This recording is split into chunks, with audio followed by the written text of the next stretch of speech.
What's up, Rise and Grind peeps? Danielle Laurie here. We're going to do a fun little get to know us a little bit with 15 to 16 and maybe 17 questions. Kind of going to keep them short and sweet. We are starting off strong. We're going with favorite food for number one. Listen, that's tough. I guess I should have put one of them as like what your favorite drink is, because I'm a spicy marg girl. Extra spicy. So to combo that up, if I can really get like a good Mexican meal, I'm down. Like I absolutely love like taco night. I love chips and salsa. I love guac. Favorite food's gotta go Mexican because I combo it with that spicy marg. I have to pretty much agree with Danielle. I'm also a spicy marg girl. That's like my go-to. And I love chips and salsa. Like that's one of my weaknesses, chips and salsa. I'm very much like a finger food person. So like chips and salsa, tacos, buffalo wings, like I like all those things. And those are like pretty much what I order anytime we go out. So those would be my go-tos. I'm a big carb person all around, but those specifically. Shoe size, number two. I'm a size 10. I don't remember when I became a size 10, but I will say Maddie's a 9.5 and can fit in most of my shoes right now. So I was probably about the same as her when she was 10, 11. Question two, shoe size. I'm a size 8, but probably a wide, if that matters. I have very wide, fat feet. So I don't know. I've pretty much always been an 8. My feet didn't get any bigger with pregnancy or anything. So it's pretty much been the same. I think it expanded a little bit when I went to Hawaii just because of the humidity, but always been an 8. My battery percentage at this exact moment is usually around 50 or 60, but I had my battery pack on, so it's at a cool 81%. Thriving. Battery percentage right now is 41%. I use my phone a lot for work, so constantly throughout the day, just wearing it down. Believes in ghosts. Listen, I do believe in ghosts. I hope that there's none of that action going on when I'm home by myself or when Andrew's out of town. But I do. I believe that. I stand by it. Yes, 1000%. There's so many things that are unexplained. Don't want to mess with them. So I believe they're there. Just be respectful. What sport would you play and want to excel at if it wasn't for softball? Well, if I could go back in time and be a hell of a golfer or a tennis player, that's where the money's at. I would do that. But I really loved basketball. I played basketball all the way up until I graduated my senior year. There was something so fun and unique and pressure-filled about playing hoops. It almost took the edge off of what it felt like playing softball, because at times I just felt more pressure with it. So when I played basketball, it's almost like I had this like sense of freedom, which is a very unique, cool thing to have in the sports world, especially now more than ever because there's a lot of pressure. So I also played soccer and volleyball in high school. I was decent at soccer. I just had really bad asthma. So I would say if I could have not had asthma and kept going with that, I would have loved that. But volleyball is also super fun. If I was taller, I'm only 5'5". So like if I was taller and just like could go play volleyball, like there's nothing cooler than just like killing the ball. So that would have been fun too. Either one of those I would have been good at. Would have liked to have been good at. What is your dream job if nothing mattered as far as like money, education, like background? If I could do any job, I would probably do full-time analyst. Kind of like Danielle, I really enjoy it. It's a fun way to stay in the know and up to date with the sport, stay involved with the sport. I do miss coaching. I loved coaching, but I also really like my job now. So I lucked out and my career pivots worked well for me. So I do enjoy what I do, but as long as I have some semblance of like a leadership role and the ability to like mentor and help people, I think that's like the most important thing to me. So I always thought it would be really cool to like work in the medical field, like a baby nurse, a doctor for little kids. Like, I know it's the heartbreak of pediatrics at times is so hard, but there's just something that I love so much about kids and getting to connect with them and help them and be somewhat of a source of strength. So I think being a baby doctor, um, pediatrics, working in something like that, God, it's a school money commitment, no doubt, but that is always something that I looked at. And when I heard others that did it, would always want to dive into like why they love it and why they chose that path, because I think it's super cool. um, when did you realize you were really good at sports? I probably started to learn that I was pretty decent when I started playing basketball. Like softball, I was definitely a little bit late to the party. But when I started playing basketball and could like dominate in the sense of like using my strength as a huge piece to my advantage, I started to learn real quick that I could overpower a lot of people. And I think that is what makes sports pretty cool, is like there's so many different body types that can be successful, right? Like you tend to see obviously basketball, volleyball, a little bit taller girls, softball, I mean, all different body types. It's awesome. But at least I can say with basketball, it gave me this inner confidence and this ability to step on the court and feel like I could just go toe to toe with someone under the boards and show them what's up. And, it's such a fast pace, quick pace that you have to think so quickly. And I loved that part about it. So that's kind of the sport that gave me this sense of confidence to take it into anything that I did, which is funny enough because I was definitely better at softball. But next one is, when did you realize you were really good at sports? It's a good question, because I don't really think I ever thought I was that good. I don't think it ever really clicked for me. Like, not through high school. I would say like once I got to college and I was actually starting in college, that's when I felt like I was good enough, at least good enough. That I felt like it was, I didn't have that imposter syndrome anymore of like, do I really belong here? That type of thing. For those of you that really know me, you know that I am a diehard James Taylor fan. James Taylor, Carole King. I like to listen to songs that remind me of my childhood, remind me of moments outside of sports. So like when we would go camping and we would go do things, the playlist that like all of my mom and dad and their friends would listen to were things that I remember. And I remember hearing James Taylor all the time. And what makes that song stand out the most was, I said this earlier on in the podcast, a moment when I went to go play with the junior national team at 15, 19 and under, and quite a bit younger than everyone else. And I was nervous as hell to go to Nanjing, China, like by myself and without my parents, without having really any good, true friends on the team. And it was back when we had like the dope Discmans. Listen, the real ones know the Discmans are legit. And ultimately, I took this Discman and my dad and mom dropped me off at the airport and they gave me this James Taylor CD and just said, hey, when you're on this trip, if you're struggling or need extra help or a pick-me-up or need to think of your family, play James Taylor, You've Got a Friend, and just think about those times. And it's always stuck with me. Every single Olympics, college, national championship game, I listen to that shit. I obviously listen to Biggie too. But when I can combo with a little James Taylor, You've Got a Friend, and a little Juicy by Notorious B.I.G., that alter ego just goes. And we're ready to go. Next one. What is your favorite song and why? I could probably never answer this question because I love music, like all types of music. I would say I listen to like, I could do like Frank Sinatra one day. I can do, Lainey Wilson a different day. I can do Pitbull another day. I can do Biggie Smalls. Like I could do anybody. I like all music. I don't really have a favorite song. My walkout song my senior year was Coming Home because I really liked the idea that I was literally coming home. And then, I did have a home run a couple times. So that kind of tied together.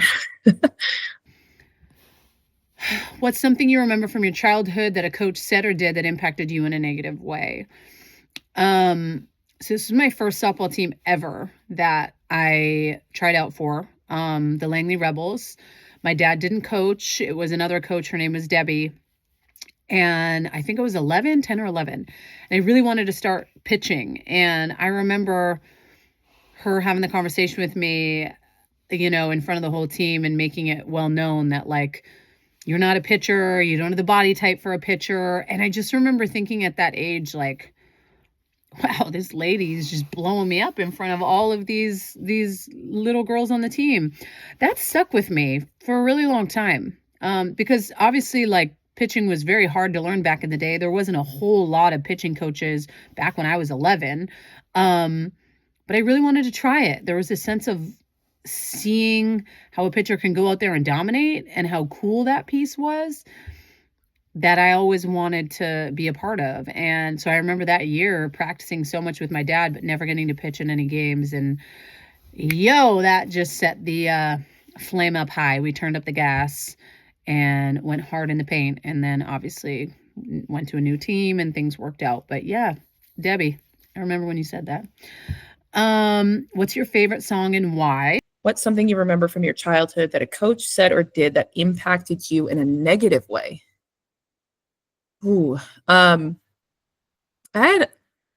was lucky that I had a lot of good coaches. I would say the coaches that had a negative impact on me were ones that couldn't see when I was struggling in, like, emotionally or mentally, and that's why I wasn't performing physically.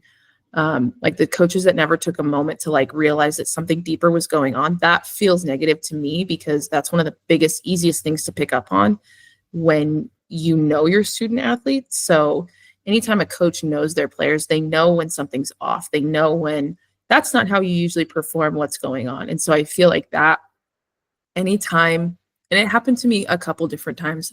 I feel like it was a different coach every time though, where they were just taking it as like me half-assing it or not giving my full, which was, it's insulting to somebody like me who, like, gives their all the time, to not be able to notice that, like, something deeper was going on and that I was really struggling, like, personally, emotionally, mentally. So I feel like that's, like, the most negative thing that I've ever experienced by, like, from the hands of a coach. Who's someone you looked up to before or throughout your career? I was a big Derek Jeter fan and a big Tiger Woods fan. I know Tiger Woods went through his kind of weird stuff, but he's a badass. Like, he really was. Like, the fact that he was on top of the world for as long as he was, besides what he was doing on his personal time, whatever. I just, for some reason, always remember seeing him play on Sunday in red and appreciated the competitive fire. I wish when I was younger that I had more female athletes to look up to. I really do. Like, I wish I could sit here and say it was Serena Williams and something like that. But now people have the Caitlin Clarks and people like that to be able to look up to. But I will say, I remember seeing Lisa Fernandez pitch at the Canada Cup with Team USA. And it was probably one of the coolest things ever, seeing her compete in a circle. That gave me this sense of, like, oh shit, you can act like that and you can be like that and you can absolutely dominate people and have this swagger and this confidence. So when I first got the chance to actually watch Lisa Fernandez pitch in person, on my home soil, that definitely opened my eyes to what I can do as a player. If I wanted to step into this, like, I need to be better at this. So Lisa Fernandez a little bit later on, but definitely Derek Jeter, Tiger Woods. Who's someone you looked up to before or throughout your career? I've said this before. Stacey Newman was somebody that I super looked up to as a catcher growing up. She was one of my idols. I never caught in college, but I caught all the way up until college. And I was a bullpen catcher in college too. Stephanie, shout out. Caught lots of bullpens for her because we were roommates. So Stacey Newman was a big one. Natasha Watley was a big one, just because of her speed, her ability, her, thinking outside the box and just doing all types of things. Jessica Mendoza, also a big person growing up that I looked up to. So those are just a couple that, like, come to mind top of mind in my head. Long day. Did you always want kids? If so, how many? I did always want kids. I've always been obsessed at UW, all the little kids after the games. Like I always would go through them, like give them all little hugs, take pictures with them, take them on the field. I've always loved kids and I always wanted 3 kids. And I always thought I was going to have 3 boys. I have 2 girls. And once we had 2, I went back and did the Olympic stuff. And when I finished all that, I was a little older. So there was nothing in me that wanted to go backwards. And we're so in the thick of it with sports that like to sacrifice my body and go back to diapers and all the things. I just felt like I needed to give to these kids that I have now. And there's times where I go back and forth with that. And I think, should I have done the Olympic stuff? Should I have had another baby?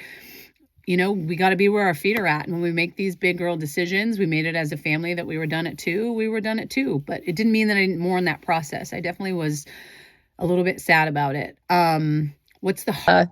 Did you always want kids? If so, how many? No, I did not always want kids. I never really saw myself as somebody with kids, like maybe further down the line, but I got pregnant very quickly after getting married. And once I had 1, it was like, okay, well, let's just have them all. And then we had 2. And then I was like, well, I don't want odd numbers. And I was pregnant with number 3. So I was like, well, let's do 4. So I didn't really picture myself with 4 kids ever really in my life. But now I can't imagine life without them. And trust me, many a times I've said, let's have 2 more. Let's just keep going because there's nothing like it. So we're good. We're done with 4, but it's definitely like crossed my mind. I do really enjoy being a mom. So hardest part about being a mom, I feel like sometimes it can be being run rampant. Like you're just going and going and going and going and going. And that's why I take such pride in my day-to-day routine as far as like making sure I go to the gym and taking my, care of myself, like with the self-care stuff, is because when I know they get off the bus, shit, it is go time. Like we are sports, the weekend, sports. So it's being able to make sure that I fill my bucket up with things that I love, because when my bucket gets drained, I feel it. My kids feel it. My husband feels it. So hence why, every day I get up, my routine, I go to the gym, I take care of the shit that makes me feel like a badass. And when I do that, it puts me in a position to be better for my kids and for my family. What's the hardest part about being a mom? It's the double-edged swords. Like there's pieces and times throughout their life that are like just as equally as hard as they are rewarding. And you just are always questioning yourself. You're always questioning if it's the right decision. You're always questioning if it's the right move. And it's not just you that it affects anymore. Now it's another person's life. And I think that's the hardest part, is always knowing that you're responsible for their upbringing and their experiences and their ability to cope and deal with things and their ability to reach for their dreams and be successful in the world and be like a contributing member of society. And, like that's all good and grand, but like at the very like root of it is like making sure that your kids know that you love them and that that's unconditional, that like that can't ever go away. And I think that sometimes can be the hardest part, because especially if like you're somebody like me who like has had like a different family structure growing up, that can be hard to like express that and make sure that they feel that. So I would say that's the hardest part for sure. What's your favorite part about being a mom? I think when you see your kids start to build up this confidence in themselves, regardless if it's through, other activities, whether it's through sports, whether it's through drama club, whether it's through book club, whatever it is, I think there is this very unique part of parenting when you see your kids fail and you see that they have the ability to pick themselves back up, and teaching them this skill set to understand that failing is a part of life. Failing is a part of working. Failing is a part of school. It's a part of athletics. It's a part of every single part of our lives. And so as a mom, it's being able to talk to them about stuff that I've experienced or their dad's experienced or family we've experienced, and to be able to see them come through the other side of that. And it doesn't mean that we haven't had our struggles, because we have. Maddie's very different than me when she does struggle. So it's been harder for me to have to learn how to deal with her and turn a different dial to help put her in a position to understand how to go through it, because maybe that's not the way that I would react. So it's kind of been fun getting to dial that piece in, for sure, but it has its ups and downs. And then number 10, the favorite part, I guess that kind of favorite part about being a mom, and the hardest part is it's all hard, and it's all scary but beautiful, and tough but rewarding, and exciting but scary. And like, I can tell you, this last weekend we had a big scare with my 6-year-old, and you can't describe that feeling in your heart when something's wrong with your kid, like something's going wrong and they're struggling or they're in pain. Whew. And it happens a lot when you push them and you have them play sports and you put them out in the world. You don't know how the world is going to treat them, and you can't account for everything that's going to happen to them. All you can do is like prepare them the best that you can, and try to prepare yourself for like the unexpected. Expect the unexpected. Yes, I used to watch Big Brother. So I would say that that's the hardest and favorite part, is that it's every day is different. You never know what you're going to get, but it's to know that you grow this person. It's great. It's amazing. It's the most rewarding thing I've ever done, and I wouldn't trade it for the world. And I just hope that one day, my kids look back and say I did a good job. So, favorite show. I am obsessed with 90 Day Fiance. Anything to do with 90 Day Fiance or a spinoff, or, I was actually just watching one downstairs. It's kind of my like go-to. I love that. It's kind of strange, but hey guys. Okay, so I missed some of the questions at the end, so that's why I'm wearing a different shirt. I had to come back and finish. I didn't see the other questions that we were supposed to answer. That's my fault. But favorite show, I don't know. I'm a big like reality TV person.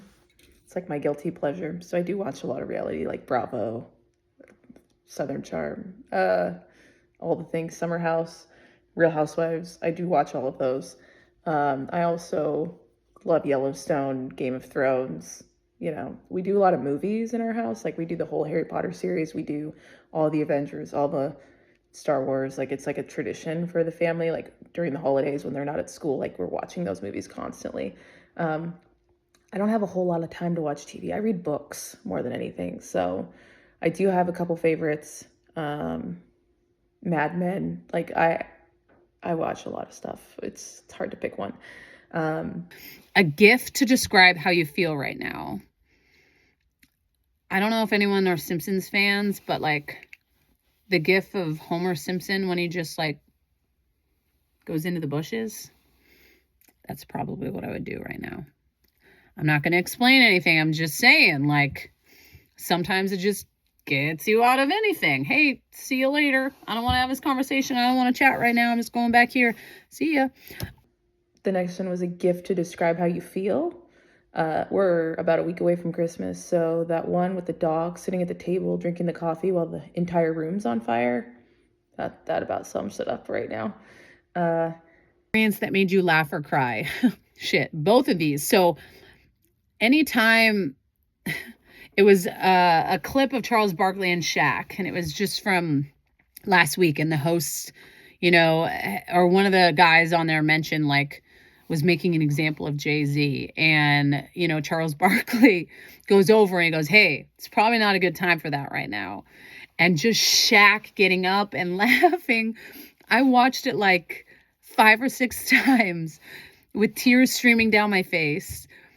And it feels good to laugh. Obviously, it's a tough thing we're talking about. No one likes any of the shit that's going on with that. But seeing those two connect and how funny they are and how authentic they are, there's nothing better than that. So that to me was the last time that I had a really good laugh and a cry at the same time. A story about you. Something that made me laugh or cry recently, or both, I think is what it was. I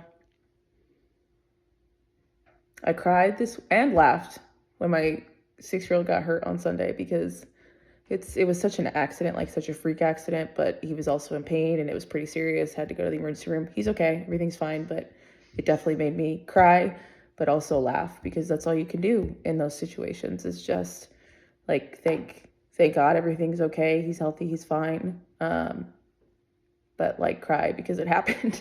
So I would say that's kind of where I'm at this week. And proudest moment so far besides kids.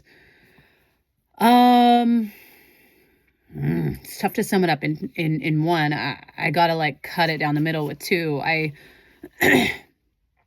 think the proudest that I've first ever been through sport was that national championship year. The adversity I personally faced in 2008 with the Olympics and national team and being very young. And so being able to kind of revamp and recreate myself to be a different type of player is really one of the coolest things, because it put me in a position to excel as an athlete, become a better teammate, a better friend, more loyal on every single level. It just made me realize that like performance is so much deeper when you're, committed to the process of all the things and being the best teammate you can be and working really hard, holding people accountable. I learned some tough shit in that Olympic year. So the fact that I was able to come back and be a different player and not let those experiences completely tarnish anything that could have come our team's way, I was really proud of myself. Like hoisting up that trophy after we won the damn thing, there's nothing like that feeling. The first, no one can take it away. You know how hard you've worked. There's a lot that goes into that. That shit was special. And then the next one is definitely like that Olympic run with the kids. Like I started training when Audrey was 9 months old and Maddie was 2.5. And, when I finished up the struggle and structure of all of it was really hard on our family and very hard on me personally. And I learned so much about myself throughout that process. As a mom, as a wife, as a teammate, I learned a lot. I learned that the team to me ultimately felt like it came first in so many ways. And as a mom and wife, that seems like a shitty mentality, but I knew my time in the game was ending. So to be super committed to the extent that I was probably one of the biggest things that I was proud of myself for. And, winning is great. Yet again, same score as our national championship, being a part of a first ever medal for Canada in softball. There was just a lot of really cool things that came together. So, last thing you experienced. That's a hard one because I'm super proud of them, obviously. I was really proud of us when we moved to Texas. Because we didn't have any family here. We had a couple friends that we knew, but basically like packed up and moved away from everything that we knew, everything that we'd grown up around, just to try and build a better life for our kids. So that was a pretty proud moment because it was tough. It's been tough, being away from family and stuff, but our kids are thriving. We're doing really good here, and we know it was the right decision. I'm proud of us for doing it because it's not easy to do something like that. And equally a proud moment. I mean, obviously going to the World Series was great. Like proud of our team for that. But my last at bat as a Rainbow Wahine, my senior game, literally last game on the field, my last at bat, I hit a home run. And I was one of those people that sprinted around the bases. Like everybody used to always make fun of me because I sprint around the bases. I used to trip around them too. I'm super clumsy. But that was the first home run where I hit it and I took my sweet ass time getting around the bases. My whole family was there. They saw it. And I was in tears by the time I hit second base, was just bawling my eyes out. Coach was crying. Maybe he was crying. Maybe he wasn't. I'd have to double check. I thought I saw him wipe his eye a little bit, but got back in the dugout. The team was crying. Like it was very emotional, but it was like a very proud moment. Like I hit a home run in my last at bat and then I walked away, like I hung up my cleats. So it was a very cool way to kind of close that chapter for me. You and your best friend. we actually became best friends kind of around 2016 when our husbands were trying to introduce us, but I was too stubborn. I didn't have open applications yet for a new friend. So I waited because I just, it's tough to get in my circle. I don't trust a lot of people. Besides the point, Alicia, loyal homie, man, like one of the absolute best. And the beauty is she didn't know me for the softball player that I was. She knew me and knows me for someone outside of the sports. But a standout moment for her was when the Olympics were postponed and I was going through this spiral of like, oh shit, like, how am I going to do this again? I want to do it again. My husband's frustrated at me. There were so many things that were being thrown my direction. And I remember going to her house throughout COVID. We only saw their family and their family saw ours. We didn't get to see my mom and dad or Andrew's family or anyone else. And so I went over there and was having a glass of wine. And I remember like tears in my eyes, like, I don't know if I can do this again. And she just made this really cool point and said, like, listen, think about, number one, the reason why you chose to do this. So you wanted to show your kids that you could do hard shit. So if you quit, think about what that shows them. And that kind of like opened my eyes where I'm like, damn, you're not wrong. And then she said, think about the two outcomes that your team could face at the Olympics next year. Winning an Olympic medal and you not there, or going and being so close to winning an Olympic medal and you could have been a piece that helped get them over that hump. And hearing her say those things to me completely opened my eyes to, whoa, I have to think about this so much deeper than just this rash decision of I don't want to do it. And that's where I was, because I was so gutted. My body hurt. I was over it. I hated being away from my kids and my family and my people. But in all reality, life goes by really quick, and a year was going to go by like that. And I knew that if I quit, it's something that I would be looking back on even right now, being like, damn it, dude, why did I do that? So that story about her always stands out to me because she didn't know me for the athlete. She got to know me for the athlete, and she was never opinionated throughout the process, but she definitely always gave me her 2 cents on things. So, yeah, I'm going to pass this on to my... And then I believe the last question was about your best friend. My best friend, like female, would be Stephanie. She's still my best friend. And even though we're states apart and just going through life and checking in on each other, and she's a beast of a person. So I'm super proud of her, and she's got 2 little ones now. So it's kind of cool to be like moms together. I send her clothes. We trade stories all the time, and our kids all know about their cousins that they've met briefly, like as babies. I have another, that's like my best friend that's, I think, known me through a lot of changes in my life. Like I got to college and I was very much like people pleasing, stubborn.